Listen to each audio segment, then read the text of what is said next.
Thanks so much for joining me. My name is Erin Harner, gut health, IBS, and SIBO coach and dietitian. And I want to jump into some questions that I received from my community today, all about gluten, leaky gut, you name it. We're going to get into it. So stick around and let's go. So here's the question.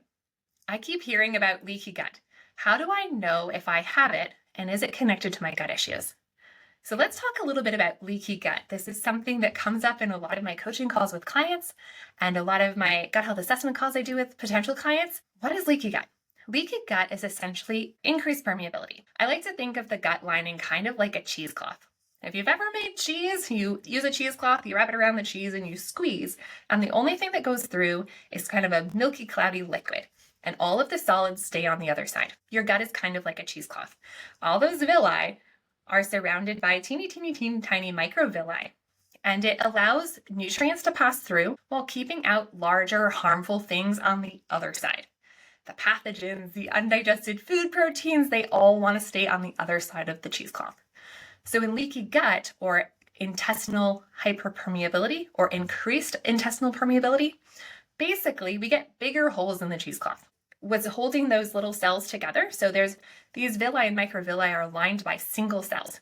And what's holding those cells together is called zonulin and occlutin. Zonulin's on the outside, occlutin's on the inside. So when we think about what's holding these cells together, we're thinking about zonulin. That's what's preventing the cells from coming apart and letting those larger particles through that shouldn't be going through in between the cells. They should be going into the cells. So when we have loose, tight junctions, now stuff gets through that shouldn't get through. Large proteins, pathogens, toxins in your gut. So we don't want those things to get through. And what happens is on the other side of that single cell layer in your gut is your gut-associated lymphatic tissue. It's your immune system. About 80+% of your immune system lives in your gut. So if we're letting lots of things through that shouldn't, it really kicks that immune system into overdrive, which can cause a lot of downstream problems. So if we think another way to think about this is thinking about your gut like a coffee filter. So when it's intact, you get nice, fresh, delicious, clean coffee. But if the filter tears or the filter has much too large holes, your coffee is going to be filled with coffee grounds and all sorts of things like toxins and proteins and microbes that sneak into your cup, also known as your bloodstream, and your immune system gets agitated really fast. Dr. Fasano did a lot of the research on zonulin, and one of the things that affects zonulin is a gluten. This is really interesting for everybody, no matter who you are. Zonulin actually gets triggered to open those tight junctions by the protein gluten. The difference between someone with the HLA-DQ2 and 8 genes, or in the case of gluten sensitivity, maybe the HLA-DQ1 and 3 genes, is those tight junctions get open, but they don't go back together very fast. It takes a lot longer for them to return back together. So when zonulin is triggered, they open, and the number one trigger to zonulin is gluten, also known as gliadin, which is the main protein in gluten. So if you hear gliadin, it's just the main protein in gluten. In everyone, gliadin opens the gut wall, but in some people, like those with celiac disease or potentially gluten sensitivity, those stay open longer, and this leads to chronic inflammation and a lot of immune activation. So keep in mind, gluten and leaky gut, they're a two-way street. For people with celiac or gluten sensitivity, gluten becomes a repeated trigger, basically poking holes in the gut lining every time you eat it. So if you're having it at breakfast and lunch and dinner and a snack, you're having some crackers and some cheese, you're constantly poking holes in your gut lining. The difference between someone who has non-celiac gluten sensitivity or celiac disease and someone who doesn't is how fast those go back together. And if we keep them apart for long periods of time, we have things like brain fog, joint pain, mood swings, skin issues, things like rashes, things like eczema, also autoimmune flares. You don't have to have diarrhea to have a gut problem. A leaky gut doesn't always show up in the bathroom. Sometimes it shows up systemically. Why, when someone eats a piece of bread, do they have brain fog? It's leaky gut. They have holes in their gut, kind of like large cheesecloth or large coffee filters. And the proteins, the gluten proteins, are not getting broken down. They're going straight into the bloodstream, ticking everything off. And so that's something to keep in mind. The next question is, how do I know if I have a leaky gut, or can you test for leaky gut? Yes, there are tests, and there are some challenges with these tests. Lactulose mannitol is one of the tests that can be used. This actually looks at absorption of the large and small sugars which ones are getting in and which ones are being blocked out. That can be helpful, but it's not that fun to do and it's a little bit uncomfortable. Also, zonulin can be measured in the blood or measured in the stool. I prefer to measure zonulin in the blood if possible. I think it's more accurate than the stool zonulin, but you can certainly measure zonulin in certain stool tests. So testing for leaky gut, not always super reliable. I don't often depend on it or find it super helpful. Really, a skilled practitioner who understands the body as a system, understands the interactions of food and the gut is really what you need to understand, is leaky gut a problem for me or not? Are you having food reactions? How are your energy levels? Are you having a lot of fatigue after you eat, particularly gluten? Are you having mood or skin or joint symptoms? Or are you having digestive changes? And if we are eating gluten multiple times a day, we don't know what the problem is. So sometimes it can be very helpful to work with someone like myself who understands how to do elimination diets properly, how to understand the difference between celiac disease, non-celiac gluten sensitivity, wheat allergy, and the whole spectrum of gluten-related disorders. And the last question I have is, my whole family seems to have gut issues. Shall we all go gluten-free, or is there a better approach? So if your whole family has gut issues, I would just dig a little deeper. What's going on? Do you have a family history of celiac disease? Do you have a family history of autoimmune disease like Hashimoto's thyroiditis or type 1 diabetes? Interesting. Families who have autoimmune disease in their genetic line often have HLA-DQ2 and 8 genes. Those are very similar genes that contribute to those different conditions. So I would just be very curious. Also, if there's first-degree relatives. So first-degree relative is a parent, a sibling, or a child of you. And if you have a parent, a sibling, or a child of you who is diagnosed with celiac disease, you have between a 10 and a 20% chance of having celiac as well.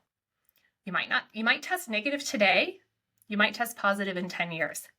But if you have a family history, right, your shared genetics, whoever has celiac disease likely has that HLA-DQ2 and 8, and you might as well. So genetic testing can be very helpful here to understand what's going on. So it's definitely recommended by many celiac disease groups to get tested if you have first-degree relatives who are diagnosed with celiac disease. Definitely standard practice. Your risk of getting it is 10 to 20% versus like 1% of the general population. Also, shared environmental factors, okay? So in a family, let's say the mom was diagnosed with celiac disease. Does that mean that the whole family has to go gluten-free? Well, let's think about it for a second.